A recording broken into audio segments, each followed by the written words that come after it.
যেগুলো করছে এখন আর যেই সরকার আসবে এগুলা কেউ করবে না। এগুলা যে করবে তাদের বিরুদ্ধে শাস্তিমূলক ব্যবস্থা নেওয়া হবে এবং আগামী রাষ্ট্র কিভাবে পরিচালিত হবে, তোমাদের নারীদের শিক্ষা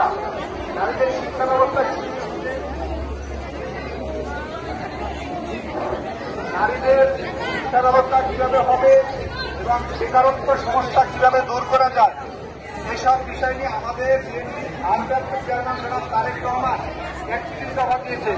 এই 31 দফার আলোকেই আগামী রাষ্ট্র পরিচালিত হবে। এই বিষয়ে তোমাদের কথা বলার জন্য এবং তোমাদেরকে এই বিষয়টা জানানোর জন্য আমাদেরকে ঢাকা থেকে পাঠিয়েছে। এখন তোমরা যদি সময় নিয়ে না শোনো তাহলে তো কথা বলে আমরা বলতে পারবো না, তোমরা শুনবে না। তাহলে সবাই একটু সুন্দর করে বসি, তাই না? সবাই একটু বসি। নেতৃত্ব সমানে সমানই হবে সবকিছু।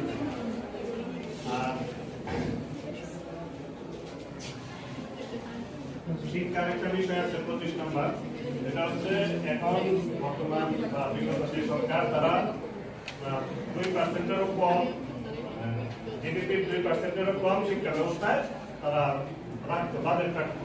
এখন আমাদের বিএনপি যদি আগামীতে রাষ্ট্র ক্ষমতায় যায় তারা 5%-এরও বেশি জিডিপি এখানে বরাদ্দ রাখবে শিক্ষার জন্য। এটা কি ভালো না খারাপ?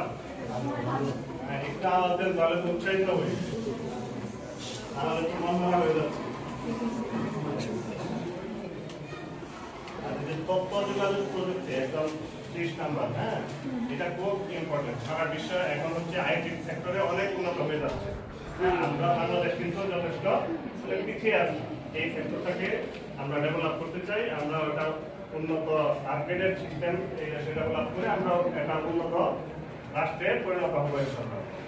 আর এই একটি ব্যাপার সবগুলো আপনারা একটু পড়বেন। আর যদি কোনো মতামত থাকে এখানে আমাদেরকে জানাতে পারেন। এখানে দেওয়া হয় অনলাইনে গুগলে বা ইউটিউবে আপনারা যদি না জানেন এটা বিস্তারিত করতে পারবেন, জানতে পারবেন। পরিবার আত্মীয় স্বজন সবাইকে জানাবেন। আর আপনারা হয়তো ভোট দিতে পারেন নাই, আমিও ভোট দিতে পারি নাই পর্যন্ত, হ্যাঁ। তো আমাদের প্রতীক হচ্ছে ধানের শীষ প্রতীক। এটার ব্যাপারে আপনাদের আত্মীয় স্বজন সবার সাথে আলোচনা করবেন। আপনাদের তরুণদের ভোট যদি আমরা পাই ইনশাআল্লাহ আমরা আগামীতে রাষ্ট্র ক্ষমতায় আসবো এবং এই একটি দফা অনুযায়ী আমরা রাষ্ট্র পরিচালনা করবো। ধন্যবাদ সবাইকে।